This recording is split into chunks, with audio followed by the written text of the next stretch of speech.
Landmines are indiscriminate weapons. They kill and maim with no consideration for the class, age, gender, or identity of their victims.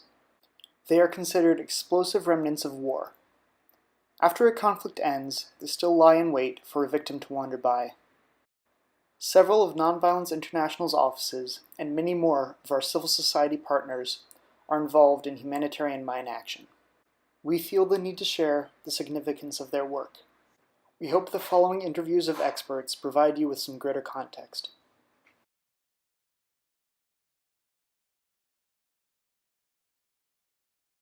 I'm Jacob Mundy. I'm an associate professor of peace and conflict studies. I'm also in the Middle East and Islamic studies program at Colgate University. I teach a number of courses, though my specialization is mainly in North Africa, and I teach a course on the history of asymmetric warfare, as well as courses on nonviolent conflicts, and seminars addressing any number of topics from gender security to Middle East politics and oil.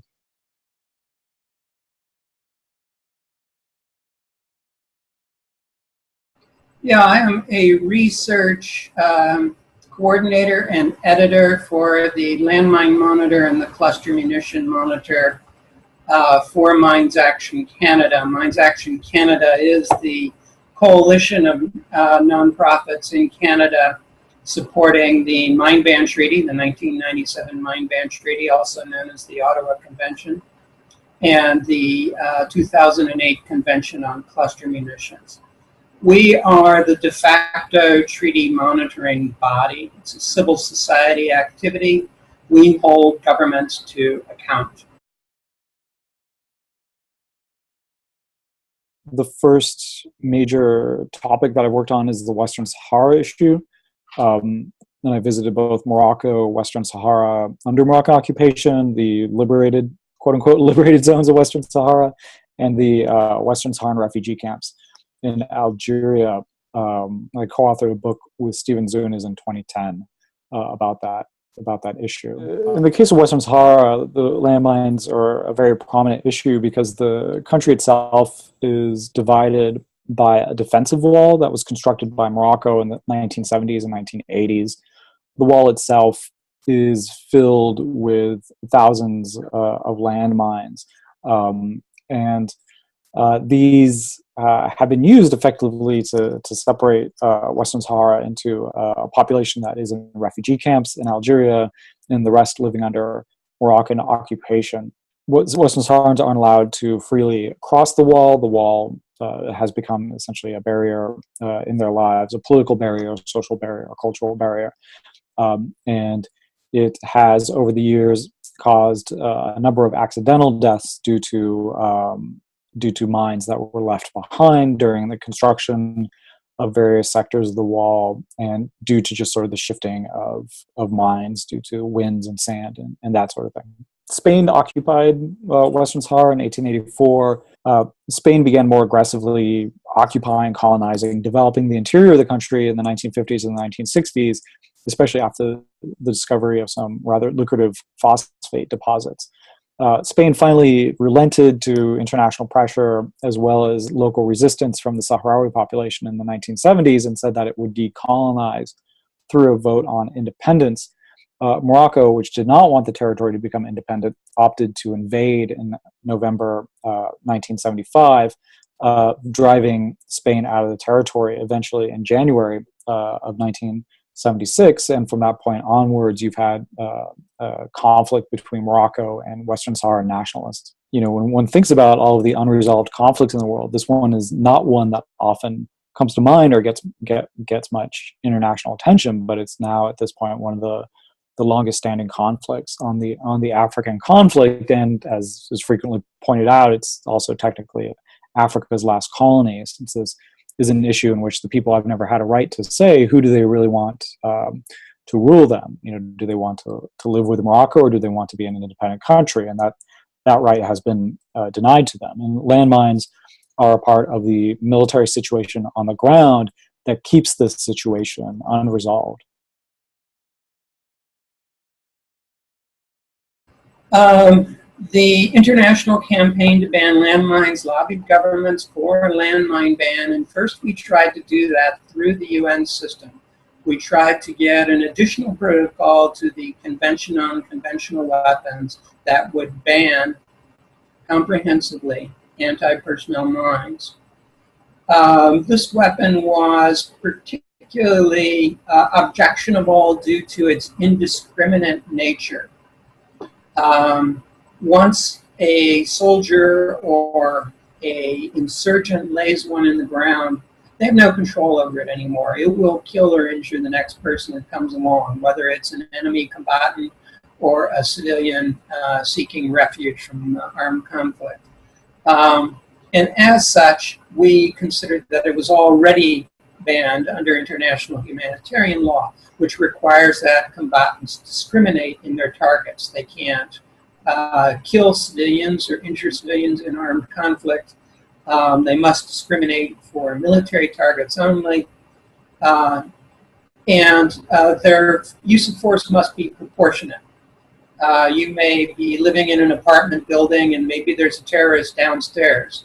It's not considered proportionate to blow up your entire building to get that terrorist. That's considered to be a violation of the laws of war. So in both counts, we felt that this weapon was already banned, but it was still being used on a wide scale around the planet.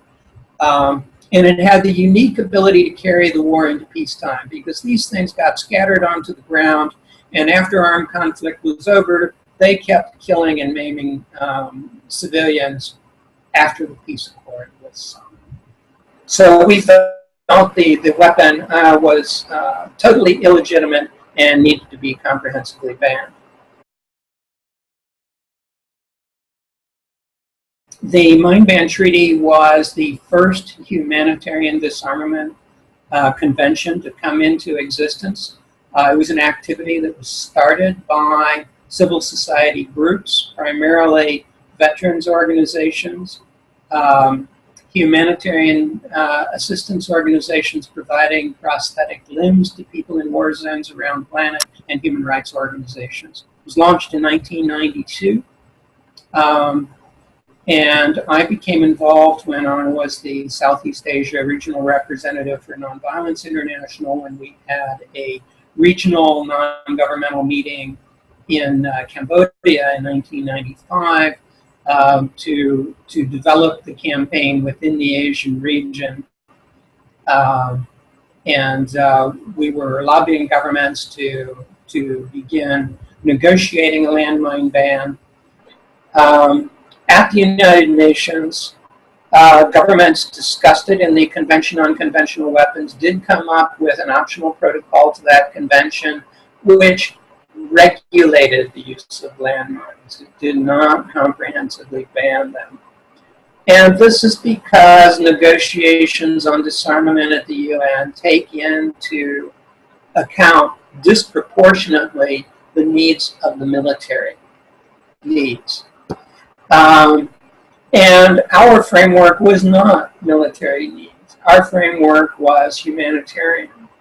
We put the human being at the center of our activity, not the so-called needs of states.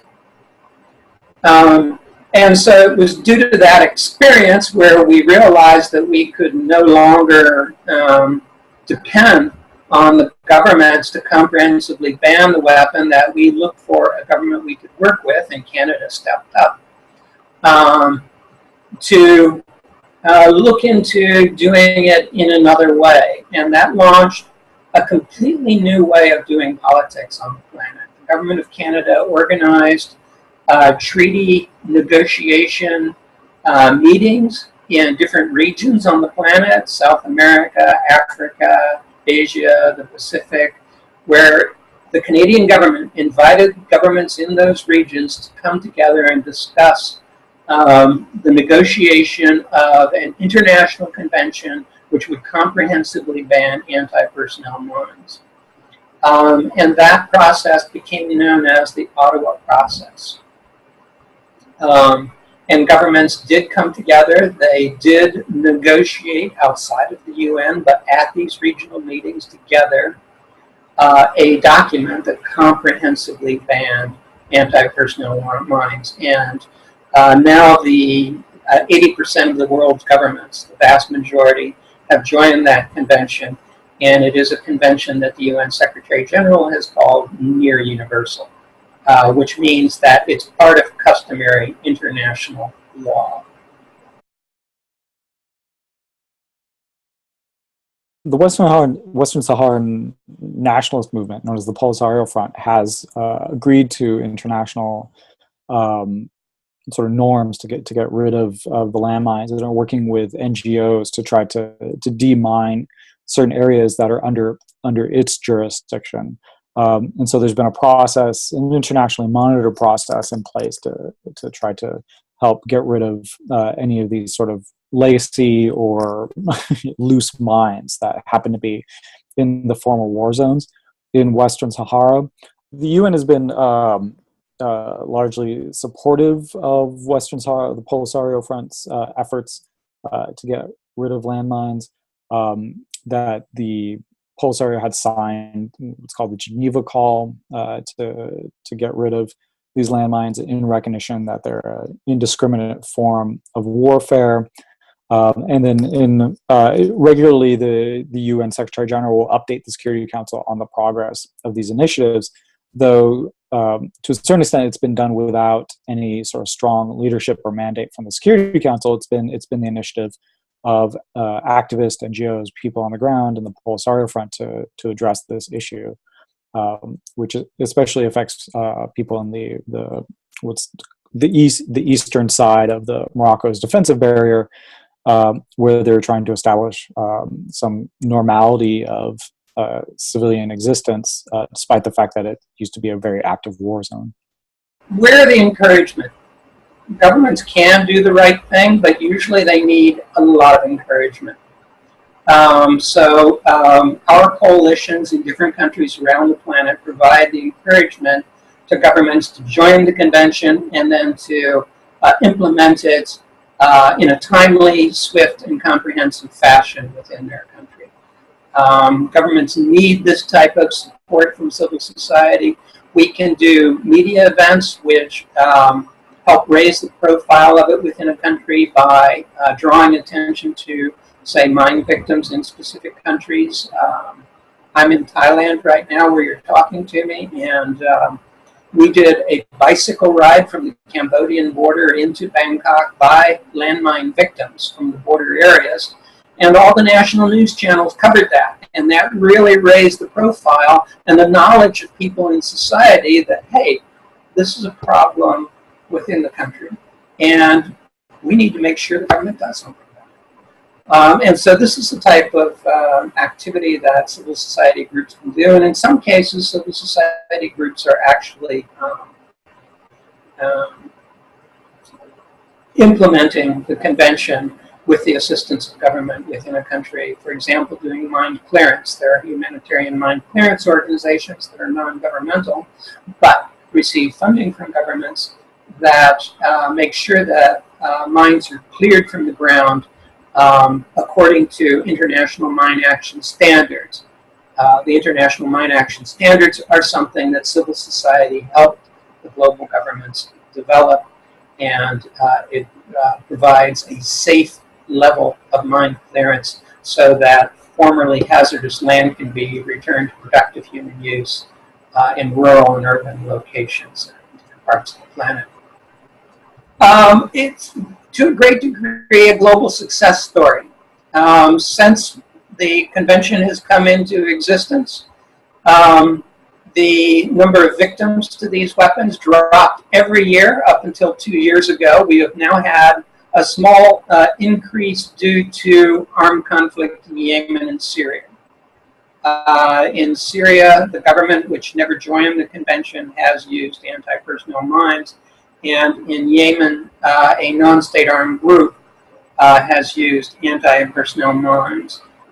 So those are two groups that are outside of the convention who have used them on a widespread basis in those two countries. So the increase that we've seen in mine victims is not associated with the implementation of the convention. That still continues to be a downward trend everywhere on the planet, with the exception of those two countries, for those very specific reasons. Increasing amounts of land are cleared every year under humanitarian mine clearance programs, and that is many square kilometers, about 62 square kilometers last year that was returned to productive, safe human use in rural and urban areas around the planet. And millions of weapons have been destroyed from stockpiles. They can't be given away. They can't be sold. Once a country joins the convention, they must destroy them. So all of these things are occurring, and really it's a great global success story. It's a good news story.